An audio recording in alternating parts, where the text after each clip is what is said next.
Jadi untuk saat ini mahasiswi kami, teman kami yang sedang ditahan itu masih ada di pihak Bareskrim gitu ya.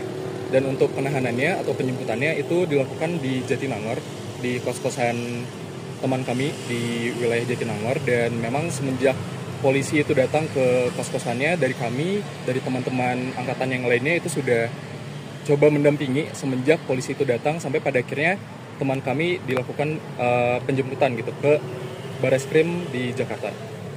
Mas, bisa dijelaskan sendiri sih apa sih yang menjadi motif dasar polisi mengamankan mahasiswa tersebut?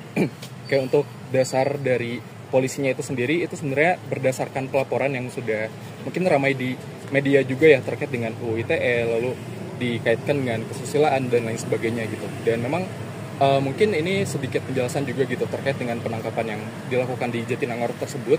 Sejauh yang kami telusuri juga memang seharusnya untuk penangkapan tersebut atau penjemputan itu harusnya ada pemanggilan terlebih dahulu ya gitu. Namun dari pihak teman kami dan juga keluarganya itu merasa sampai saat tersebut itu belum ada pemanggilan kepada pihak mereka, dan ujung-ujungnya itu langsung didatangkan gitu dan dijemput di wilayah kos-kosannya menuju ke Jakarta. Artinya dijemput paksa ya? Dijemput paksa, betul. Ini karena melanggar undang-undang ITE atau seperti apa sih dasarnya polisinya?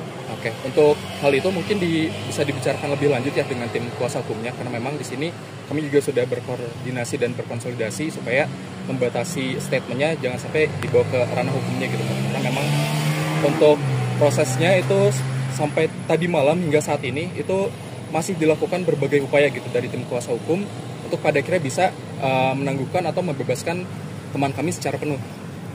Mas, upaya dari mahasiswa kan ada putusan MK itu gimana? Kenapa? Yang ada putusan MK soal ITE sendiri. Putusan MK ya? Sampai saat ini kami belum mengarah ke sana sih. Mas, udah koordinasi belum sama rektorat mungkin dari KMITB sama rektorat, apa yang dibicarakan terkait hal ini mungkin apa? Oke, jadi dari kami sendiri, dari KMITB itu sudah berkoordinasi dan berkonsolidasi dengan berbagai pihak gitu ya. Yang pertama dari Ikatan Orang Tua Mahasiswa ITB yang melakukan pendampingan juga, membantu mencari bantuan hukum dan juga melakukan pendampingan secara personal. Lalu juga dengan pihak rektorat juga dengan direktorat terkait gitu untuk pada akhirnya dari awal itu memberikan bantuan secara personal, entah itu secara psikologis, karena memang sejak awal kasusnya ini viral kan memang teman kami itu banyak mendapatkan intimidasi dan teror ya, dan juga kriminalisasi dari awal gitu. Dan siapa tahu nanti dari teman kami itu butuh pendampingan psikologis dan pendampingan personal lainnya juga sudah dibantu gitu, sudah dibantu untuk dikoordinasikan dengan pihak rektorat seperti itu, termasuk juga dengan bantuan hukum ya yang selama ini sedang diupayakan gitu untuk membebaskan teman kami itu. Jadi awal kronologinya seperti apa sih? Karena bentuk ekspresi atau seperti apa? Ya betul. Jadi untuk awalnya dari teman kami itu memang menyuarakan pendapatnya dan ekspresinya terhadap kekecewaannya beliau gitu, kekecewaannya dia terhadap isu-isu yang terjadi selama ini gitu, termasuk di beberapa waktu terakhir, dan dia itu menyampaikan kekecewaan dan kegelisahannya itu melalui media gitu, melalui seni yang pada akhirnya coba untuk dibawakan gitu oleh dia sendiri di media sosial. Saat ini mahasiswa itu masih di Bareskrim berarti? Betul. Semester berapa mas? Baru semester 2. Ada upaya dari mahasiswa sendiri untuk berkoordinasi dengan BEM lain? Oke, untuk koordinasi dengan BEM lain sejauh ini kami juga sudah, tadi kami baru saja melakukan konsolidasi secara internal ya di satu ITB gitu untuk upaya kedepannya, dan memang mungkin kedepannya akan ada koordinasi dengan pihak BEM lain gitu ya. Cuman di sini kami masih coba mengupayakan untuk pada akhirnya coba kami solidkan dulu secara internal di ITB-nya dan coba untuk melakukan upaya melalui satu KM ITB-nya terlebih dahulu seperti itu. Dan karena memang untuk koordinasi ke pihak BEM lain itu sebenarnya lebih kepada solidaritas juga gitu, karena di BEM-BEM lain atau di kampus-kampus lain itu mengalami hal yang serupa juga gitu. Ada temannya atau ada mahasiswa di kampus lain itu yang dikriminalisasi dengan motif yang serupa gitu. Dengan kasus ini ada ketakutan nggak untuk mahasiswa sendiri? Oke, dari kami sendiri sebetulnya tidak ada ketakutan.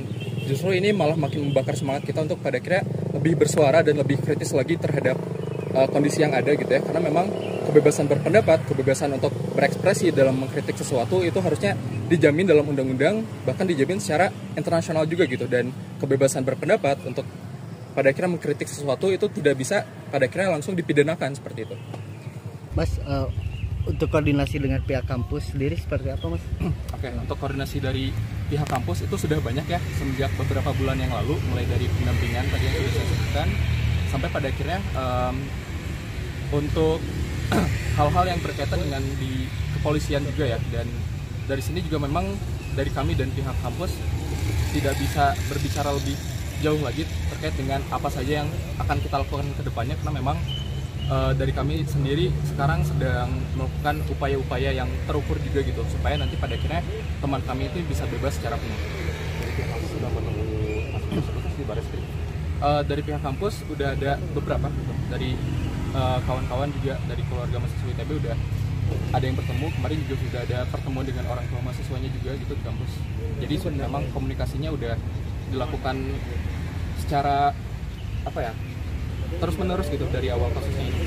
Tapi orang tuanya udah minta maaf ya. Untuk hal itu mungkin bisa dikonfirmasi ke pihak yang lainnya.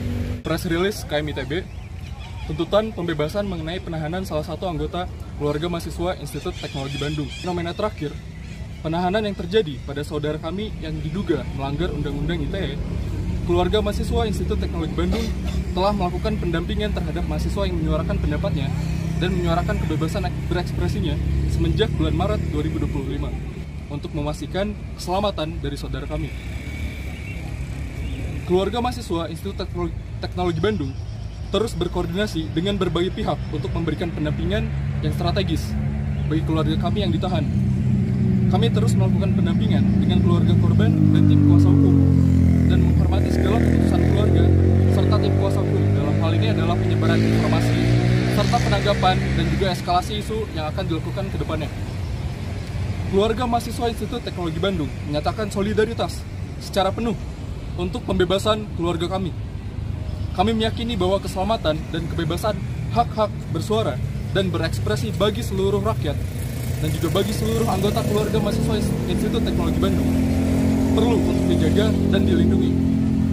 Kami terus mengusahakan berbagai upaya untuk pembebasan keluarga kami. Langkah yang telah diambil dilakukan secara terukur dan terkoordinasi sehingga tidak kontraproduktif untuk memastikan keselamatan dari keluarga kami untuk mendapatkan perlakuan yang adil di mata hukum. Oleh karena itu, keluarga mahasiswa Institut Teknologi Bandung menyatakan 1. Keprihatinan dan menyatakan penolakan terhadap tindakan penahanan yang dilakukan terhadap salah satu anggota keluarga kami. 2. Tuntutan pembebasan terhadap saudara kami yang saat ini sedang ditahan. Kebebasan berekspresi seharusnya dilindungi oleh hukum dan tidak justru dikriminalisasi. 3. Ajakan pada seluruh elemen KMITB, akademisi, dan seluruh masyarakat sipil untuk bersatu dalam semangat membawa negara ini menjadi tempat yang lebih baik, menegakkan hukum yang tepat dan berkeadilan, menjaga solidaritas, dan bersama-sama mengawal proses ini untuk pembebasan keluarga kami. Penahanan saudara kami ini bisa dilihat sebagai bentuk dari penyempitan ruang berpendapat bagi seluruh rakyat Indonesia. Hal yang dilakukan keluarga kami lebih baik dilihat sebagai upaya kritis untuk mengedukasi bahaya penyalahgunaan artificial intelligence yang berdampak negatif. Kami sangat menyayangkan hal tersebut.